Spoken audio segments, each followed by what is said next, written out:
శ్రీనివాస్ గారి మధ్య గొడవ, లేకపోతే టీడీపీ జనసేన మధ్య గొడవ, లేకపోతే బాలినేని శ్రీనివాస్ గారు అలాగే జనసేనలో ఉన్న ఆ నలుగురు మధ్య గొడవ అనేది అర్థం కావట్లేదు సార్. ఎందుకంటే జనసేన పార్టీలో ఉన్న పెద్దోళ్ళందరినీ బయటకు పంపించే పెద్దోళ్ళకి ఎవరున్నారు లేండి, ఆ నలుగురు పంపించి ఇంకెవరున్నారు, బాలినేని శ్రీనివాస్ గారు ఒక పెద్ద నాయకుడు రాష్ట్రం మొత్తం మీద. ఎందుకంటే అనేక మంది అనేక కారణాలతోటి జనసేనలో ఉన్న నాయకులందరూ కూడా బయటకు వెళ్ళిపోయారు. వెళ్ళారా పంపించేశారా అనేది అందరికీ తెలుస్తున్నదే. పిల్లి మెళ్ళ గంట కట్టే కూడా ఎవడన్నట్టుగా ఎవడో చెప్పలేడు. అదే విధంగా బాలినేని శ్రీనివాస్ గారిని కూడా పంపించేయడానికి పథకం ప్రకారంగా దామచర్ల జనార్దన్ గారిని ఆ నలుగురు వాడుకుంటున్నారా అనేది సోషల్ మీడియాలో కోడే కూస్తుంది.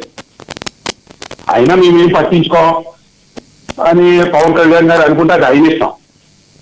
గొడవ విషయానికి వస్తే ఇప్పుడు దామచర్ల జనార్దన్ అది బాలినేని శ్రీనివాస్ గారు వాళ్ళిద్దరి మధ్య వ్యక్తిగత గొడవలు ఉంటూ ఉండొచ్చు కాదని అంటలే. ఆయన కీలకమైన అంశాలు లేపారు ఇద్దరు కూడా. ఒకటి బాలినేని శ్రీనివాస్ గారు ఏమంటారంటే 135 రేషన్ షాపులు ఉంటే జనసేనకి ఒకే ఒక్కటి ఇచ్చారు అని అన్నప్పుడు పౌర సరఫరాల శాఖ మంత్రి నాదెండ్ల మనోహర్ గారు ఎందుకు స్టేట్మెంట్ ఇవ్వలేదు? ఇప్పుడు నేను ఇమీడియట్ గా తున్నికి డేటా తీసా. తుల్లో కూడా 132 ఎన్నో రేషన్ షాపులు ఉంటే జనసేనకి ఒకే ఒకటి ఇచ్చారు. రాష్ట్రం మొత్తం సోషల్ మీడియాలో వచ్చిన ఇన్ఫర్మేషన్ ప్రకారం 1-2 ఇచ్చారు. పౌర సరఫరాల శాఖ మంత్రి జనసేన శాఖ మంత్రి అయినప్పుడు నాదెండ్ల మనోహర్ గారు పొలిటికల్ అఫైర్స్ చైర్మన్ అయినప్పుడు కూడా 1% కూడా ఇవ్వకపోతే జనసేన పార్టీ ఎందుకు స్పందించటం లేదు? బాలినేని గారు ఇది ఇష్యూ రేపింగ్ గారు కూడా ఎందుకు స్పందించలేదు? సో దీనన్నింటిని పెట్టి వాళ్ళు ఏమంటున్నారు, రియాజ్ పదవి నేను ఇచ్చాను అంటున్నారు. అంటే పవన్ కళ్యాణ్ గారు రియాజ్ కూడా పదవి ఇచ్చుకోలేని బలహీనమైన స్థానంలో కూటమిలో ఉన్నారా? దీనికి బాలినేని నాగేంద్ర మనోహర్ గారు కానీ హరిప్రసాద్ గారు కానీ జనసేన నాయకులు ఎవరు కూడా స్పందించకపోవడానికి కారణం ఏంటి? ఇదంతా బాలినేని గారిని తోసేద్దామనా? అక్షర సత్యం గారు ఏదైతే రేషన్ షాపులు ఒకటే ఇచ్చారు, ఎందుకు పౌర సరఫరాల శాఖ మంత్రి స్పందించలేదంటే రేషన్ షాపులు పార్టీల ఆధారంగా ఇస్తారా లేదంటే వాళ్ళకి ఉన్న అర్హతను బట్టి ఇస్తారా? మరి వైసీపీ వాళ్ళు కూడా ఉండాలి కదండి అప్పుడు పార్టీ లేకుండా. కరెక్టే. ఇప్పుడు సార్ నేను 83 నుంచి గవర్నమెంట్ వస్తున్నాను సార్. నేను 83 నుంచి వస్తున్నా. ఏ గవర్నమెంట్ ఉంటే ఆ గవర్నమెంట్ గా వచ్చిన పాఠం తీసేసి కొత్త వేసుకుంటారు నాకున్న ఇన్ఫర్మేషన్ ప్రకారం. ఇప్పుడు మరి అదే నిజమైతే మరి వైసీపీ వాళ్ళు కూడా ఉంటారుగా. ఓన్లీ తెలుగుదేశం వాళ్ళు ఉండడంతో కారణం ఏంటి? అలాగే ఇప్పుడు సార్ ఇది అనేక ఇష్యూస్ అయిన ఏమంటారు, అసలు తెలుగుదేశం వైసీపీ నుంచి తెలుగుదేశానికి అనేక మంది నాయకులు వచ్చారు, ఎమ్మెల్యేలు వచ్చారు, ఎంపీలు వచ్చారు, ఎమ్మెల్సీలు వచ్చారు, అనేక మంది వచ్చారు. ఆ వచ్చిన వాళ్ళు ఎమ్మెల్యేలు అయ్యారు, మంత్రులు అయ్యారు, స్పీకర్లు అయ్యారు, అందరూ అయ్యారు. వాళ్ళెవ్వరు కోవతులు కాదు. ఒక్క బాలినేని శ్రీనివాస్ కోవత్ అని టీడీపీ కానీ టీడీపీకి మద్దతు ఇస్తున్న మీడియా కానీ ప్రొజెక్ట్ చేయడానికి కారణం ఏంటి?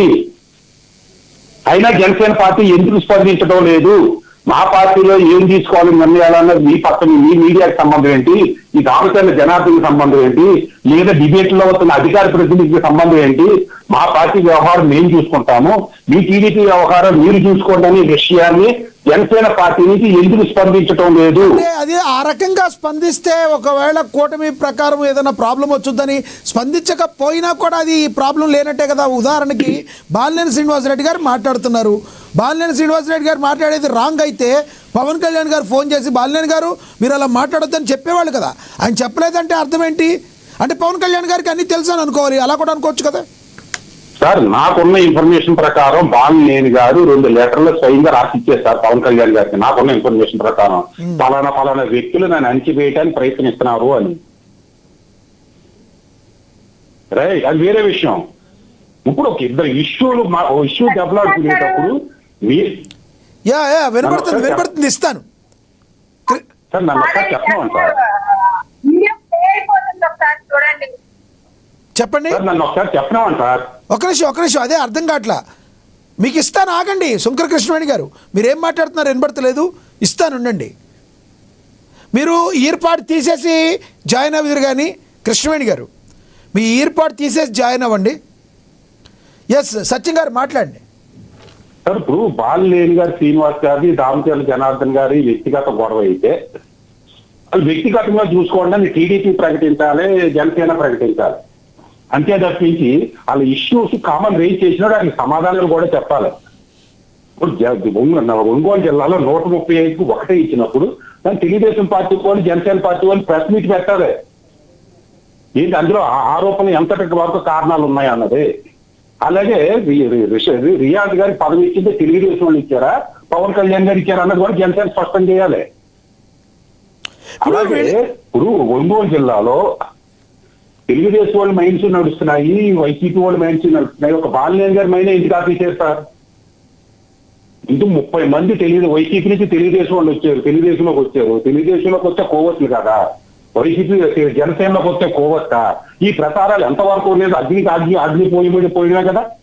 అసలు మీడియా సంస్థలు ఎవరండి? ఎవరిని తీసుకోవాలి, ఎవరిని మానేయాలి, ఎవరికి పదవులు ఇవ్వాలి, ఎవరు కార్యకర్తలతో మాట్లాడాలి అనేది మీడియా సంస్థలకు సంబంధం ఏంటి? రాజకీయ పార్టీని చూసుకుంటే మీకు సంబంధం ఏంటని తెలుగుదేశం నుంచి కానీ జనసేన పార్టీ నుంచి కానీ ఎందుకు ఖండించడం లేదు? అసలు ఇప్పుడు బాలినేని గారు జనసేన పార్టీ నుంచి మద్దతు లేకపోయినా రాష్ట్రం మొత్తం నుంచి జన సైనికులంతా కూడా బాలినేని గారు ఒకే ఒక్కడు మగాడు అన్నట్టుగా కీర్తిస్తున్నారు. దానికి కారణం ఏంటి? ప్రతి జన సైనికుల్లో గూడుకోటిన అసంతృప్తిని, అసమ్మతిని, ఆవేశాన్ని, ఆక్రందరిని బాలినేని గారు నోటట్టు విన్నారు. ఆహా, జనసేన పార్టీకి ఒక్కడు దొరికేట్రా ఇంతకాలానికే, మా కష్టాన్ని నోరెత్తి చెప్పడానికని వాళ్ళు కీర్తిస్తున్నారు.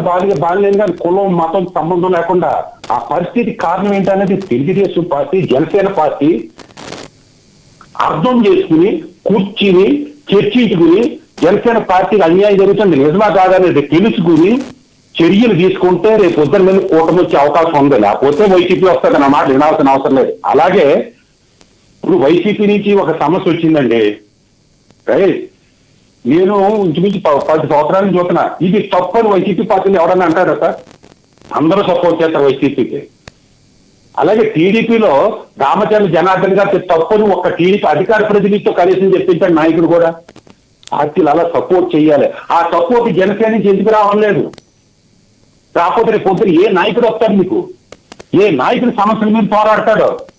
మీరు ఒకరికొకరు సపోర్ట్ చేయకుండా అందులో 2 వర్గాలు ఉండి ఒక వర్గం అంతా బయటకు పొమ్మని కొంత నోరున్న నాయకులు అంతా బయటకు తోసేస్తుంటే రేపు పొద్దున ఎవరు వస్తాడు జనసేన పార్టీలోకి? అసలు పవన్ కళ్యాణ్ గారిని రివ్యూ చేసి మాట్లాడకుండా ఎందుకు అక్కడ మద్దతు లేదని చెప్పకపోతే పార్టీల సమైక్య అయితే సమిష్టి ధర్మం ఎక్కడుంది? సమిష్టి నిర్ణయాలు ఎప్పుడు తీసుకుంటారు? ఎక్కడ తీసుకుంటారు? అసలు కార్యకర్తల మనోభావాలు ఏంటి? ఎందుకు ఇవాళ బాలినేని గారు వెనకాల ఉన్నారని అర్థం చేసుకోకపోతే ఎట్లా సార్? రైట్. ఇది చినికి గాలివానగా మారక ముందే జనసేన అధిష్టానం దృష్టి పెట్టి దీని మీద మాట్లాడాలంటారు మీరు? ఎస్, ఖచ్చితంగానండి. జనసేన తెలుగుదేశం కూడా ఇద్దరు కూర్చుని జనసేన జరుగుతున్న అన్యాయం అర్థకాగా తెలుసుకుని అన్యాయం అయితే న్యాయం జరిగేటట్టు చూడాలి.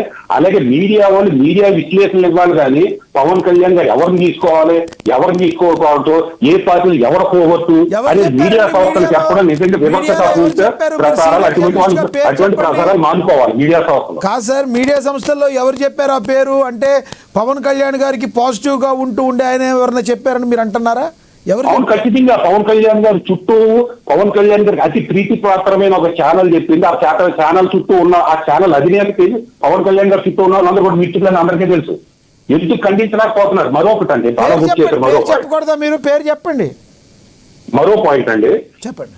హరిప్రసాద్ గారు హాస్పిటలైజేషన్ అవుతే పవన్ కళ్యాణ్ గారికి హార్ట్ అటాక్ వచ్చిందని ప్రచారం చేశారు ఒక ఛానల్, ఎన్టీవీ ఏదో. అది ఖండించలేని ఛానల్ జనసేన పార్టీ నుంచి ఒక్కడి ఖండించలే. లీగల్ యాక్షన్ తీసుకుంటామని ఒక మాట అంటలేదు. పదవులు అనుభవిస్తున్న మనోహర్ గారు కానీ, హరిప్రసాద్ గారు కానీ, లేదా దుర్గేష్ గారు కానీ, లేదా చైర్మన్స్ కానీ, ఎమ్మెల్యేలు కానీ, ఎంపీలు కానీ, ఎమ్మెల్సీలు కానీ, ఎందుకు సార్ ఈ పార్టీ మా పదవులు అనిపించే చాలు, పవన్ కళ్యాణ్ గారు ఎలా పోయినా పర్లేదు, జనసేన పార్టీ ఎలా పోయినా పర్లేదు అనుకునే వాళ్ళు పదవుల్లో ఉండడం ఉపయోగం ఏంటంటున్నా. జనసేన పార్టీ వాళ్ళకి వచ్చి ఎప్పుడు వరుగుతుంది అంటున్నా. రైట్. ఇది తప్పని ఖండించారా సార్? ఎక్కడ సోషల్ మీడియా పోరాటం తప్పించి రైట్ మీకు పోరాడే వాళ్ళము ఆఫీస్ గేట్ల ముందు ఉంటున్నారా? ఆఫీస్ గేట్లకి వెళ్ళిన వాళ్ళము నోరెత్తకుండా ఉంటారా? ఏంది సార్ ఇది?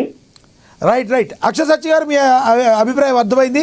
మళ్ళీ మాట్లాడతాను. అందుబాటులో ఉండండి. మనతోటి టీడీపీ అధికార ప్రతినిధి విఎస్ఆర్ చౌదరి గారు ఉన్నారు, ఆయనతో మాట్లాడదాం. చౌదరి గారు నమస్తే అండి.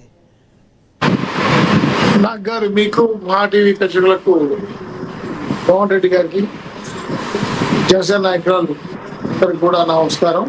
Yes sir. అంటే సార్ నమస్తే సార్. అంటే ఏదైతే ఒంగోలులో ఒక ఇష్యూ నడుస్తుందో మీ టీడీపీ నేత, ప్రస్తుత ఎమ్మెల్యే దామచర్ల జనార్దన్ గారు కావచ్చు, మాజీ ఎమ్మెల్యే మంత్రి జనసేన నేత బాలినేని శ్రీనివాస్ మధ్య ఏం జరుగుతుంది? వీళ్ళిద్దరూ వ్యక్తిగతంగా ఉండేది రేపొద్దున పార్టీకి కానీ లేదంటే ఉన్న ప్రస్తుత కూటమికి కానీ ఏమన్నా వేటలు వారే అవకాశంకి కనిపిస్తుందా? కూటమి ధర్మానికి పొత్తు ధర్మానికి ఏమైనా విఘాతం కలిగించే అవకాశం ఉందా? రెండు పార్టీలు ఎటువంటి చర్యలు తీసుకోబోతున్నాయి?